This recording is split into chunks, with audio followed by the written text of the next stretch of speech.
pasar entonces a la segunda ponencia, titulada La rehabilitación energética de los edificios. Será presentada por Ramón Araujo y Enrique Azpilicueta. Ambos son arquitectos, profesores de construcción en la Escuela Técnica Superior de Arquitectura de Madrid y reúnen una amplia experiencia profesional y también en la presentación de concursos de proyectos con algunos premios singulares, como por ejemplo el Hospital Infanta Leonor en Vallecas, Madrid, de Ramón Araujo, o el Centro de Formación del Banco BBVA La Moraleja, de Enrique Azpilicueta. Y más. Sí, pero pusiste el Banco de Santander. ¿Qué hay? ¿Qué tal? Soy Enrique Azpilicueta, encantado. A ver, nos ponemos otra sillita, ¿no? Una silla más, ¿veis? Sí.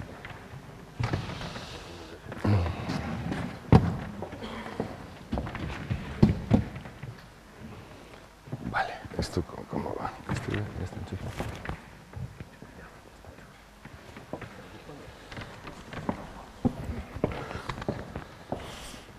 Para indicar esto es así, ¿no?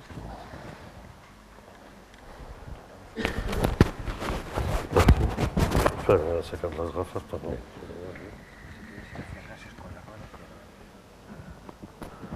Ahí.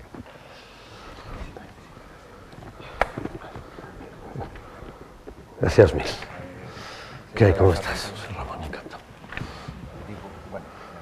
Sí, con el ¿Empezamos ya o tú dices algo más? con el ratón. Adelante, adelante. ¿Ya?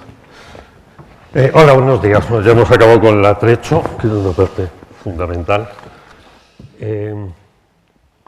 Bueno, desde que nos comentó Inmaculada que si queríamos hablar aquí, pensamos que nuestra intervención podía ser interesante si tenía un planteamiento muy genérico. Y por otro lado, la verdad es que a nosotros fue el que nos apeteció. Ni Enrique ni yo hemos sido profesores de construcción toda la vida, no somos expertos en rehabilitación en absoluto. Y bueno, para nosotros es uno más entre los temas interesantes de edificación, ¿no? Y nos apetecía plantearlo un poco con esa visión pues más general, que por otro lado creo que es lo que más echamos en falta muchas veces, ¿no? Sobre este tema, que estamos ocupándonos tanto de algunos detalles que igual perdemos un poco así la vista general, ¿no? Bueno, en general, yo creo que rehabilitar es bueno siempre, ¿no? O sea, arreglar cosas, aunque hoy estemos acostumbrados a usar y tirar, la filosofía de arreglar es casi una especie de imperativo moral, ¿no? Para muchas personas. Y en el caso de la arquitectura, yo creo que en la arquitectura antigua a todos nos parece bien y muchos pensamos que hace 50 años muchas cosas eran mejores que muchas de las cosas que hacemos hoy, ¿no? Entonces, la vida de un edificio residencial es potencialmente muy alta y en términos generales la idea de querer seguir utilizándolo es buena siempre, ¿no? El hecho de la energía, nuestra preocupación por la energía hoy es un incentivo más para seguir pensando así, ¿no? Ahora, un inconveniente de arreglar una casa o arreglar cualquier otra cosa es que es tremendamente costoso, ¿no? Y no es un negocio, la edificación es en general. ¿Hasta ahora nadie me ha oído nada? Pues será interesantísimo.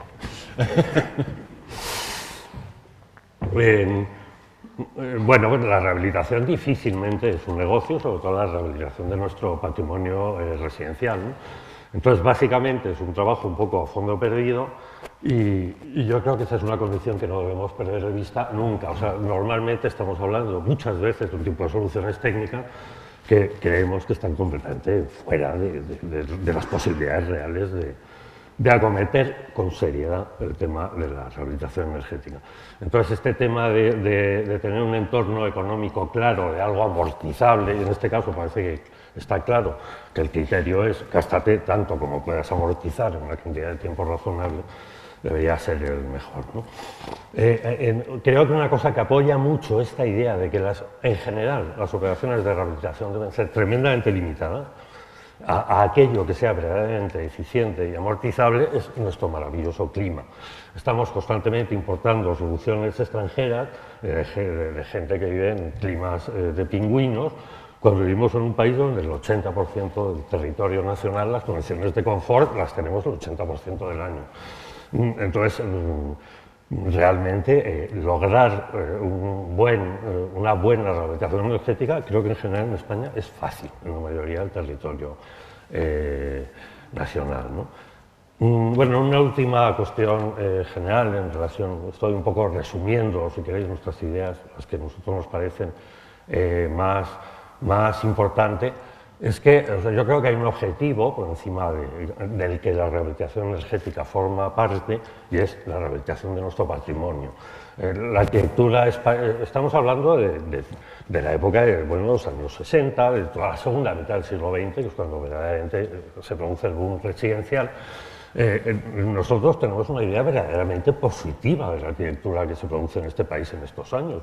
Es precaria, es un país pobre, pero tiene una arquitectura fantástica. Y muchas de esas viviendas creo que ya las quisiéramos hoy por encima de muchos de los problemas o patologías que presenten, ¿no? Entonces, me parece que por encima de todo, estas formas de rehabilitación energética, muchas están siendo bestialmente destructivas, ¿no? Y esa es una moda incluso en Europa.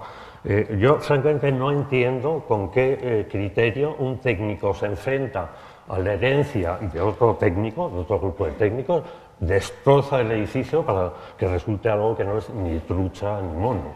O sea, creo que no hay otro criterio que el respeto riguroso al edificio heredado en todos los aspectos. No son los técnicos, desde luego, los estéticos. Es que creo que esos edificios tienen unos valores físicos indiscutibles, de los que hablaremos ahora, ¿no? Y bueno, y por último, en esta introducción general, creo que es que no se puede actuar edificio a edificio, ¿no? O sea, tenemos que tener una política de cierto alcance. Si no, no vamos a conseguir nada. Yo creo que esa política es la escala del barrio. Si no, la rehabilitación, hay muchos temas que escapan del inmueble, por ejemplo el agua, ¿no? ¿Qué pasa? ¿Vamos a rehabilitar entero el edificio y al final se va a un saneamiento que no es separativo? O el tema del tráfico y la producción no tiene influencia. O sea, controlar las imágenes. Es que no sé por dónde vas. A ver. Bueno, es que no estoy haciendo mi caso. Bueno, sí, esto es un ejemplo del barrio de las letras, ¿no? El barrio de las letras es yo creo que es algo que todos valoramos, lo que ha pasado allí, ¿no? Entiendo que el objetivo de un programa serio de rehabilitación energética se plantea por barrios, ¿no? Y el resultado sería un barrio mejor, lo cual permitiría acometer de verdad los problemas a fondo, ¿no? Ya unas características del barrio, si me gustas. Sí, a ver, pero pásame esto, porque si no, no se me oye. Tenemos solo uno. Bueno, buenos días de nuevo. Bien, en realidad lo que nos vamos a encontrar nosotros en el patrimonio a rehabilitar energéticamente pues son las soluciones clásicas hispanas, ¿no? Es decir, el muro de un pie, que puede ser de carga o no, muro de 2 hojas, de medio pie exterior, tabicón o tabiquillo interior, cámaras con o sin aislante, etc. Esto es lo que nos vamos a encontrar habitualmente, ¿no? En las cubiertas, pues los podemos encontrar de cubierta plana, resuelta a la catalana, mal dicho, porque en realidad es a la madrileña,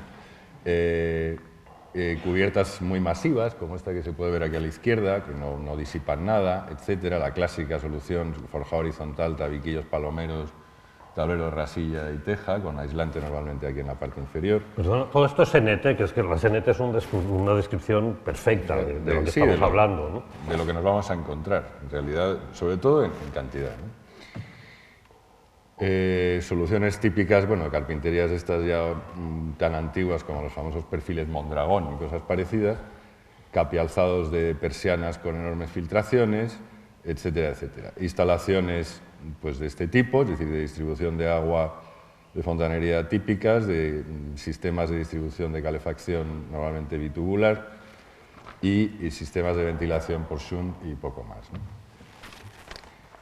Bien, uno de los temas que más se ha abusado en general en estas arquitecturas es transformarlas introduciendo, cerrando las terrazas, normalmente con cerramientos de malísima calidad, muchas veces sin criterio, es decir, generando unos problemas en verano salvajes por efecto invernadero, y macizando las fachadas de mochilitas estas de aire acondicionado, ¿no?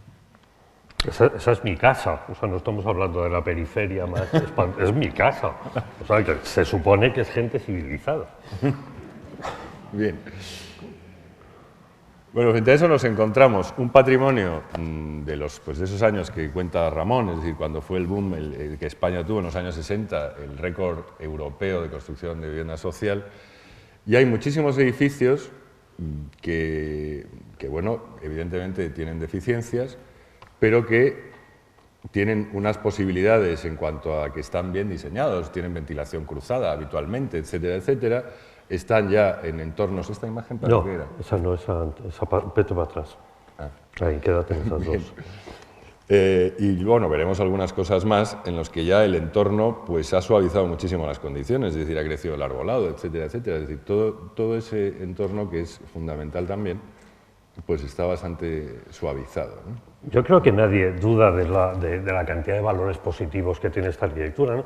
Después de todo, es el resultado directo de la interpretación española de los congresos CIAM, que estaban basados en la habitabilidad, el ajardinamiento del espacio, la baja ocupación, el soleamiento. Ningún edificio moderno tiene un control del soleamiento, terrazas, retranqueos, protección, etcétera, como tiene esa arquitectura. Yo creo que valorar todos esos aspectos positivos es el hecho fundamental para enfrentarse a él, ¿no?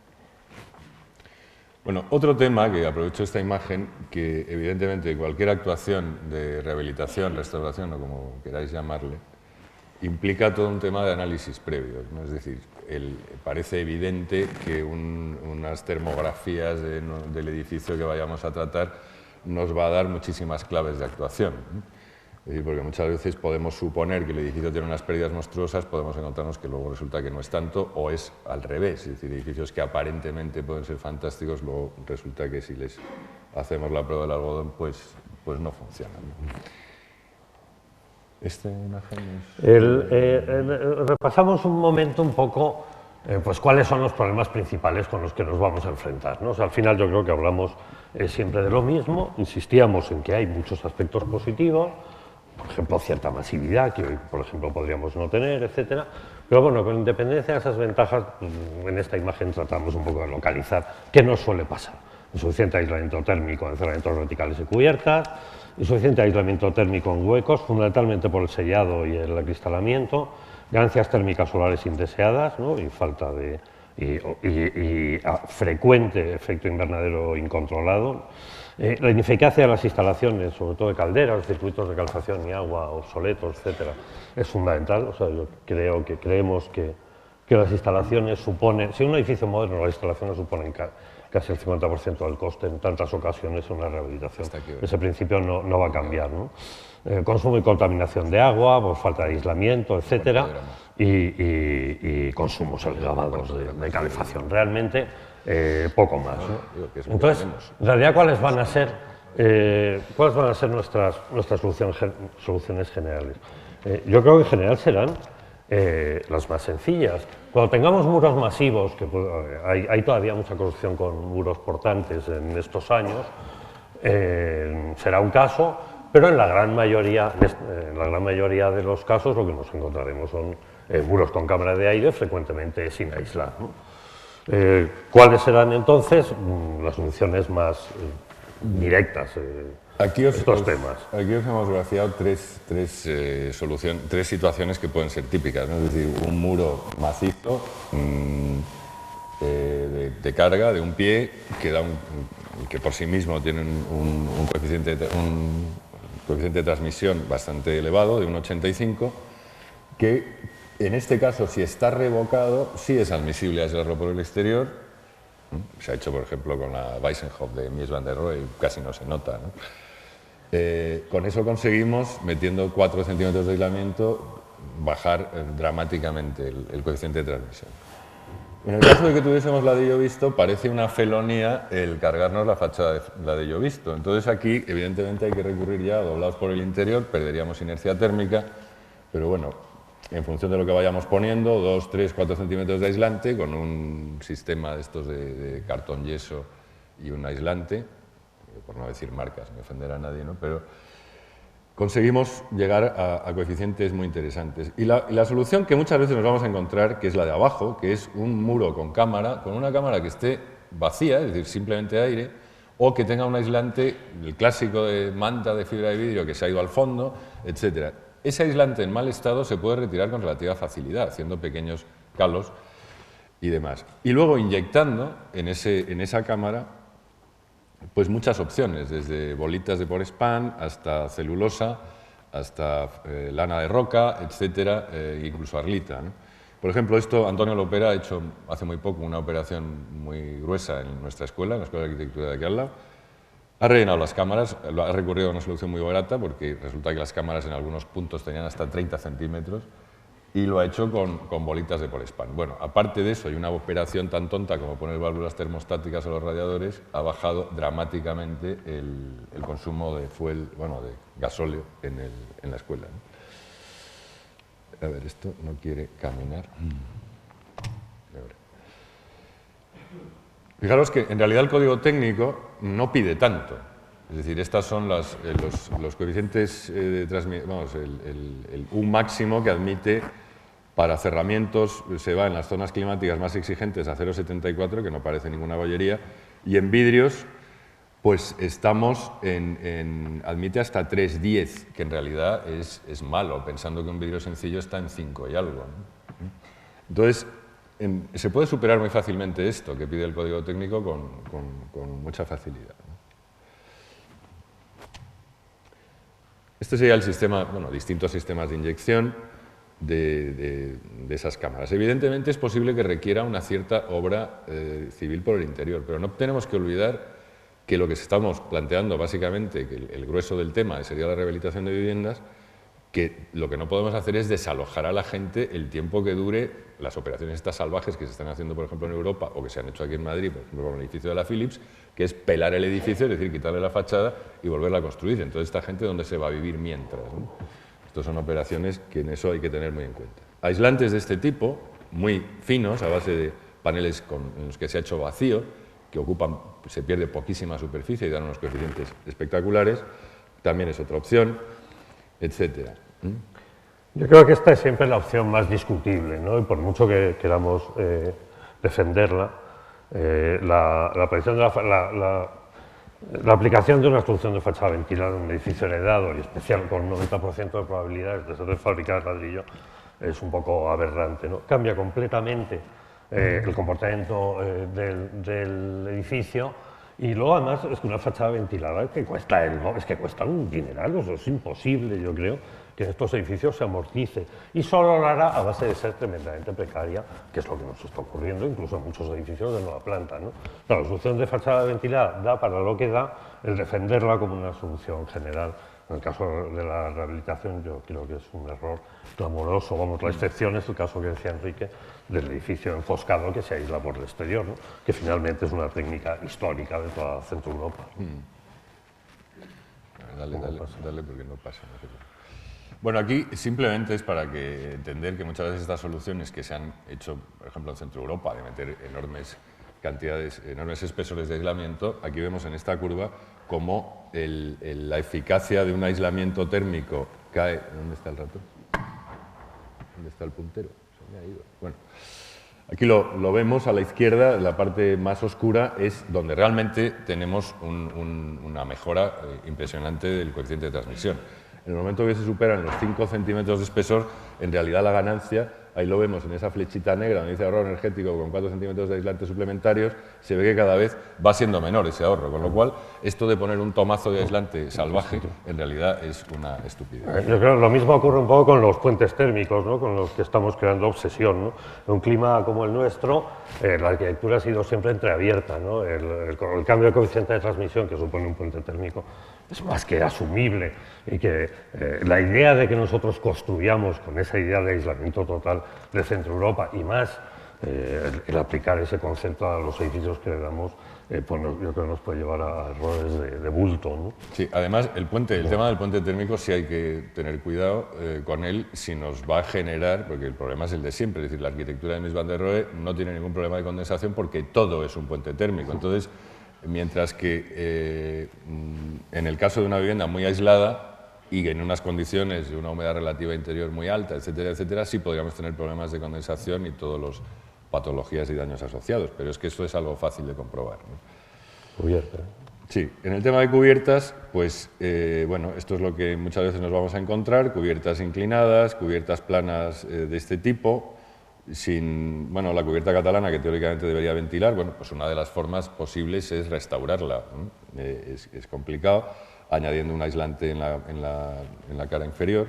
Insisto, yo he perdido el... O sea, en realidad en cubiertas, si las soluciones de los muros pueden ser elementales, si aislamos por la cámara o por dentro, en cubiertas todavía es mucho más elemental, ¿no? Si tenemos una cubierta ventilada, el sistema será muy eficaz, pero todos sabemos que ante el nivel de insolación que tiene un plano horizontal es mucho más eficiente la ventilación que el superaislamiento, ¿no? Entonces, en España hay cierta tradición en viviendas en cubiertas ventiladas que, bueno, que simplemente debemos recuperar, ¿no?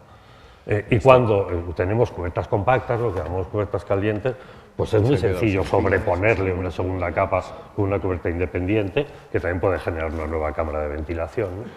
O sea que en realidad las operaciones de aislamiento se pueden resolver con inversiones mínimas, ¿no? Bueno, esta, por ejemplo, es una actuación en esta obra que se me ha mencionado en la presentación de lo del BBV. Dale una para atrás. Había una serie de edificios existentes muy interesantes, como este era el pabellón de caza del Conde de los Gaitanes, el antiguo dueño de La Moraleja, ¿no?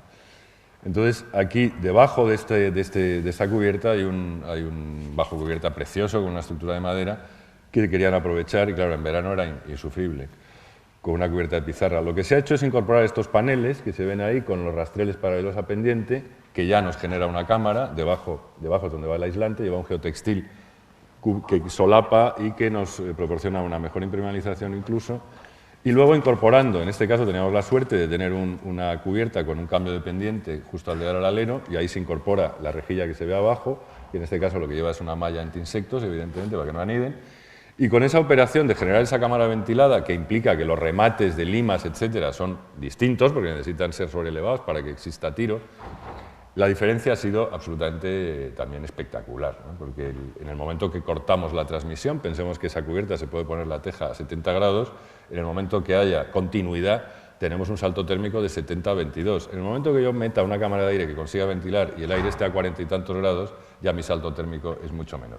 Entonces, ese mundo de las cubiertas de la ventilación y de las cámaras sí es imprescindible en cubiertas. Por ejemplo, en cubierta plana, el colocar una cubierta invertida, reparando o eliminándola, bueno, o superponiéndola a la anterior y colocando un suelo pisable sobre plots que genera ya una cámara ventilada y rompe esa continuidad de transmisión, también se mejora mucho.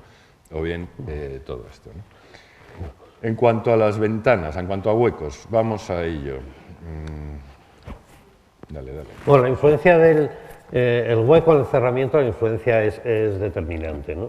Pero otra vez básicamente el principal porcentaje de las pérdidas de aislamiento que tengamos se deberán al vidrio, y cambiar el vidrio de un hueco es una cosa barata y sencilla de hacer, ¿no? La colocación del acristalamiento influye. En España siempre no del acristalamiento, de huecos, ¿no? En España nunca se utilizaron tradicionalmente precercos. Los detalles de la NT son de hecho muy primarios, ¿no? Con nuestras garrotas, etcétera, y bueno, las pérdidas por filtraciones son significativas, ¿no? Y las pérdidas por la propia carpintería, pues bueno, son también importantes, digamos, pero no tanto. Lo que queremos decir básicamente es que la rehabilitación del hueco puede reducirse realmente a operaciones, de nuevo, básicamente elementales, ¿no? Sí. Que no impliquen sustitución casi nunca. Bueno, en este cuadro, que no necesitaría de prismáticos para ver, pero bueno, simplemente es un cálculo en el que en el lado de la izquierda se utiliza una carpintería de la que admite el código técnico, es decir, es filtración por debajo de 27 metros cúbicos metro cuadrado hora, y las de la derecha simplemente son incorporando vidrio doble, y la derecha del todo es vidrio doble con un bajo emisivo, ¿no? Lo que sí se ve en las líneas verdes, ahí abajo del todo, en los cuadritos estos últimos, que por infiltración tenemos unas cantidades que llega un momento que si cumplimos el código técnico, esa contradicción que tenemos entre ahorro energético y calidad del aire, o condiciones de confort o de higiene, no sé qué, como es el otro DB, ¿no? Pues por mucho que aislemos, si ventilamos, resulta que tenemos un mínimo en calefacción que ese nos lo comemos sí o sí, ¿no? Es decir, que es ese calentamiento del aire de renovación. Esto es lo que nos dice arriba, lo que dice el código técnico en cuanto a infiltración, y abajo lo que dice el código técnico en cuanto a caudales de ventilación mínimos exigidos, con lo cual entramos en esa contradicción. En realidad, en un edificio de nueva planta, la infiltración que nos dice arriba, estos 100 pascales, equivalen a 40 km por hora de viento aproximadamente. Y en un edificio de nueva planta, si tenemos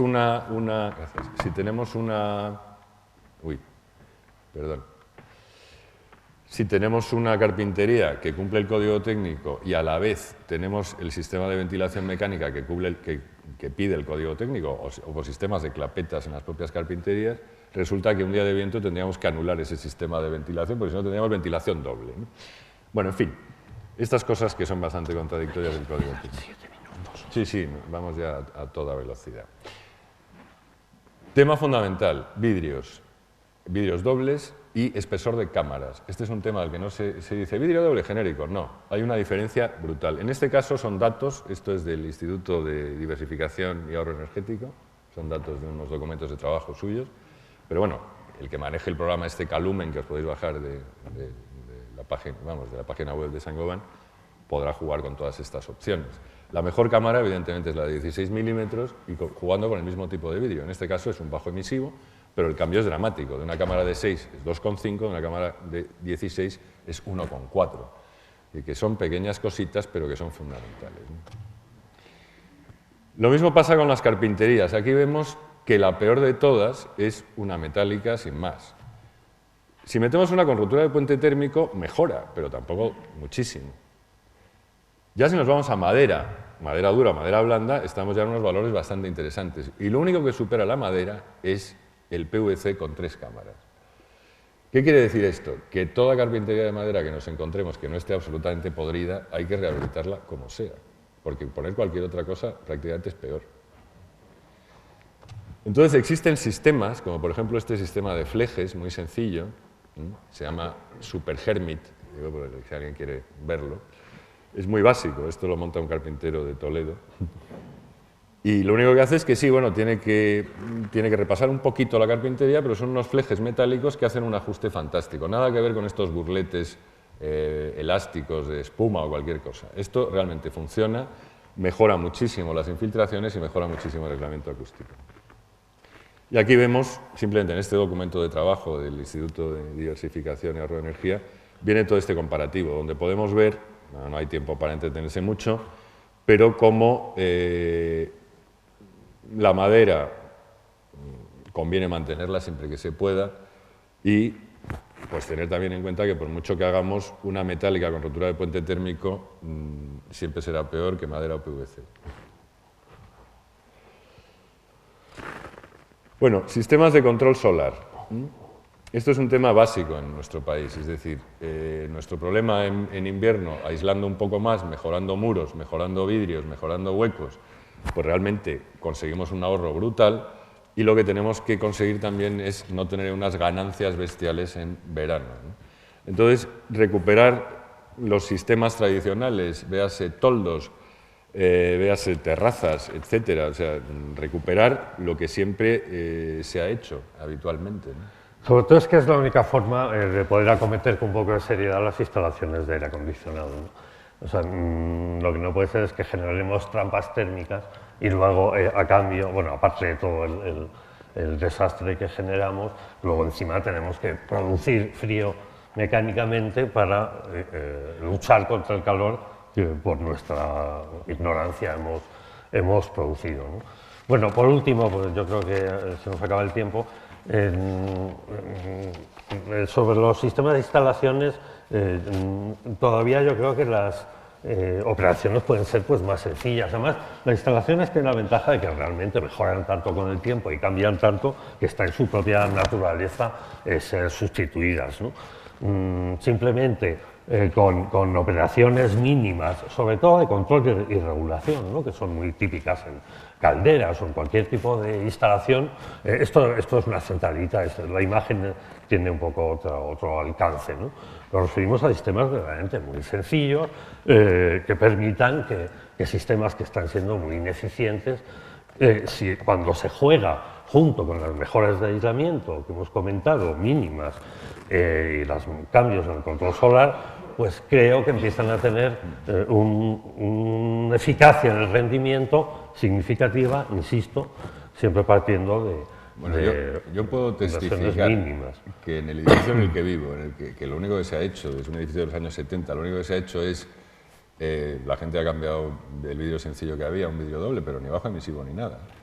Ha habido que sustituir la caldera por otras cuestiones y se ha puesto una buena centralita de regulación y sondas exteriores, y el consumo de fuel, no en dinero, sino en litros, el ahorro ha sido del 30%, solo con esa operación, sin meternos en cerramientos, en muros, ¿no? Dale. Bueno, el tema de instalaciones, evidentemente, si hay que rehabilitar, nos puede gustar más o menos, pero lo que parece más inteligente es dejarlo todo lo más visto posible, ¿no? Ahí las teorías... Que es algo que está asumido en toda Centro Europa, ¿no? Porque hay que dejado por Francia, porque los tubos están integrados con la sociedad de una forma mucho más natural que entre nosotros, ¿no?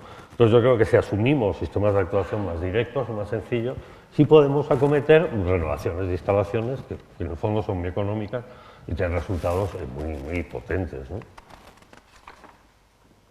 Bueno, el consumo de agua, evidentemente, pues el racionalizarlo es otra manera de rehabilitar, pues intentar aprovechar las pluviales, el tema de reciclado de aguas grises y tal, pero bueno, nos metemos ya en otro tema. No estamos hablando de energía pura y dura, vamos a energías.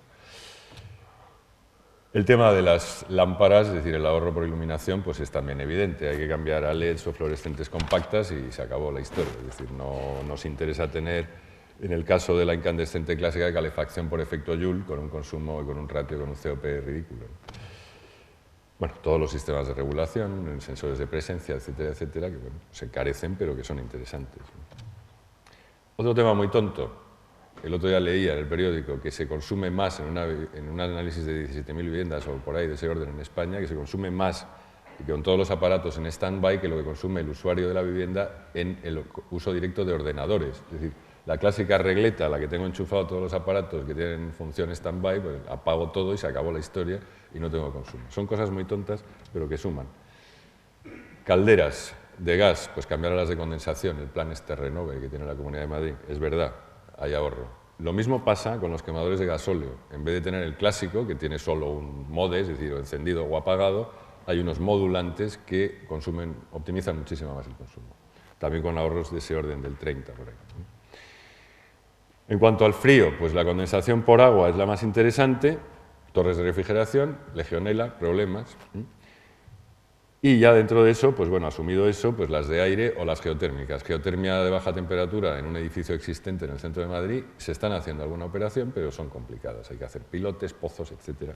Bueno, esto es lo que más se vende, es lo que consigue subir la temperatura de la ciudad del orden de una media de 2-3 grados 2-3 grados en verano, esto en el caso de Madrid, y tiene la ventaja de que te vas al Corte Inglés y te lo instalan al día siguiente, pero energéticamente es la peor. Esto centralizado, en cubiertas y tal, podría tener más. Hombre, simplemente racionalizándolo, ¿no? El hecho de que todos estos tipos de acondicionamiento la gente hayamos actuado individualmente, sin un mínimo control de la operación, simplemente ahí está el consumo, ¿no? Simplemente como, con que alguien se organice y ponga un poco de acuerdo todas las actuaciones, ya estamos consiguiendo un resultado muy grande, ¿no? Bueno, y aparte de eso ya lo que nosotros podemos generar, es decir, se pueden incorporar con facilidad sistemas de paneles térmicos, muchas opciones, ¿no?, para producción de agua caliente sanitaria o incluso apoyo a calefacción, siempre con esa limitación de que en verano, si tenemos superproducción, realmente no sabemos muy bien qué hacer con ello. Estaría el tema de las máquinas de producción de frío, máquinas de absorción. Es un mundo que todavía está un poquito bajo sospecha, con rendimientos muy bajos, pero que es un camino. Sí. Por supuesto, las fotovoltaicas, que buscando información encontré esta graciosísima teja árabe fotovoltaica. Y, por fin, esto, que es realmente una tecnología relativamente nueva, que es la energía de concentración energía solar de concentración, que normalmente estaba reservada para las centrales termosolares, con los espejos estos lineales cilindro parabólicos, pero en realidad con este sistema, que es el sistema lineal Fresnel, parece muy incorporable a la cubierta de un edificio. Ventaja, se produce agua, bueno, vapor de agua a 200 grados, con lo cual a partir de ahí yo puedo hacer muchas cosas. Puedo calentar agua, puedo producir electricidad directamente con turbinas. Esto, cara al verano, parece que tiene mucho interés, es decir, yo en verano tendré un sobrante de producción que puedo hacerlo electricidad directamente, y no las soluciones actuales de los paneles térmicos sencillos que solo valen para agua caliente sanitaria. Y sigamos. No, nada, bueno, terminar. Vamos, con el repaso un poco lo que queríamos era simplemente insistir en esa idea que de defender las operaciones de alcance mínimo son las que sean verdaderamente rentables, no seguir modelos que no son nuestros, ni de nuestros edificios, ni de nuestro clima, no pretender inversiones que son una desproporción para el problema que estamos enfrentando, respetar desde luego por encima de todo la herencia, ¿no?, que tenemos, y que un muro de ladrillo dentro de 100 años va a ser algo invaluable, invalorable, ¿no?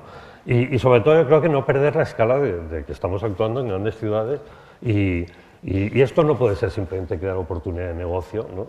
O sea, la rehabilitación necesita políticas un poco avanzadas y de coordinación entre mucha gente para que verdaderamente la ciudad refleje que hay resultados, ¿no? Porque si no, no tendrá sentido tanto esfuerzo, ¿no? Bueno, Sí. nada más. Sí, vamos, que la rehabilitación energética de edificios no supondrá no debería suponer el relanzamiento del sector construcción, francamente, porque nos estaríamos equivocando. Nada más, muchas gracias. Gracias. No